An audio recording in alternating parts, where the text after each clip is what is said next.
Pwede. Alam mo, hindi ako familiar dun sa It's Okay, dun sa casting ng It's Okay Not to Be Okay. Pero kung ang role niya na mapunta sa kanya yung autistic brother. Siya nga! Ay, nako! Napakagaling! Napakahusay yan. Ayan, ayan na. Diba? Guwapo. Correct. Yan. Kung siya, nako, mapapasabak si Joshua Garcia sa acting. Kaya kasabi ko may greetings sila sa press con. May greetings sila galing sa mga Korean stars. Parang nabalitaan daw nila na dalawa na mga best actors ang mga nandiyan sa serye na yan. Ito to naman, Joshua Garcia, napakahusay. Carlo Aquino, napakagaling sa kanyang panahon, di ba? Kasi malalim din ang role ni Joshua dyan. Isa siyang caretaker dyan. Kaya pala sa isang parang psychiatric ward, parang gano'n. Kaya nga sabi nila, mapapasubo daw si Ann Curtis kasi mas kilala talaga si Carlo Aquino at saka si Joshua Garcia na mahusay at magaling na aktor. Pero alam mo, nakita ko yung bida dyan sa Korean novela. Kahawig naman ni Joshua. Pero diba, tinignan natin, binrouse natin kanina. Sa pagkakatanda ko, napanood ko kasi yung Korean novela na yan eh.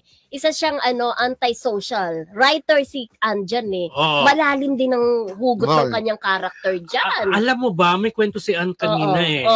Ano daw, sinabi raw niya kay Ma'am Veronique Corpus de Rosario. Veronique de Rosario Corpus pala, di ba? Yung manager niya sa Viva.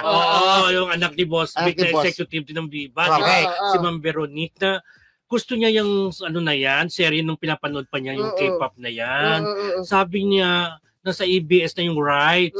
Ay, sabi niya, okay. Sabi niya, akala niya kasi nire-request niya sa Viva na gawin niya yon parang bagay sa kanya. Eto na, tanggap na niya na baka hindi para sa kanya, parang ganyan. Eto, biglang inalok ng EBS-CBN sa kanya rin pala. Oo, kaya sabi nila, kung para sa'yo talaga. Tandaan din natin na originally for Liza Soberano and Enrique Hill diba? Yung seryeng yan. Pero ang nangyari, nawala si Liza sa ABS. So, umpisa pa lang, gustong-gusto na pala ni Ann. Parang feeling niya bagay na bagay sa kanya yung role na yan para sa sa kanya. Social na parang maldita kasi ang babae dyan na naninigarilyo. In fairness naman, carry yan ni Ann kasi mahusay ring artista, di ba? Naging best actress na siya ilang beses na rin, di ba?